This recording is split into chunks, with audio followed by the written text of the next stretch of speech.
tawag dito, dami-daming ano ngayon na problema kasi vlogger na daw lahat. Anong problema dun? Di naman ikaw ang magpapasahod kung sakaling mamonetize din tayo lahat, di ba? Kaysa naman scroll ka lang ng scroll dyan, walang mangyayari. Mahilig ka mag-post, mahilig ka mag-share ng mga video or kung ano-ano pa man dyan, mahilig ka mag-video sa sarili mo, di yun din yun eh. Di ayusin mo na lang yung ano mo, Facebook account mo. Malay mo mamonetize ka. Pag na-monetize ka, may chance na kikita ka. Kaysa naman upload ka lang ng upload na hindi mo inaayos yung account mo. Siyempre, huwag mo na isipin na ang dami-dami na natin nagiging vlogger. Walang problema yan. Kung mamonetize ka, may chance din nakikita ka. Hindi mo na po problemahin yun kasi di naman sila nagpapasahod sa atin eh.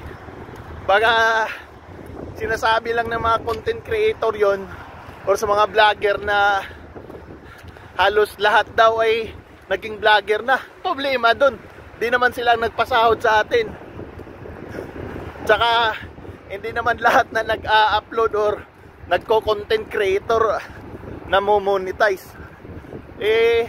Kung sa mga malalaking vlogger na sinasabi nila na sila ay gumagawa ng video dati-dati pa na hindi nila iniisip na kumikita, ano ngayon kung sa mga bagong content creator ngayon ay ang nasa isip nila, ang pinaka-priority nila is ayusin yung page nila, tapos yung goal nila ay yung kumita. Natural lang yun. Lahat naman tayo nandito para kumita eh.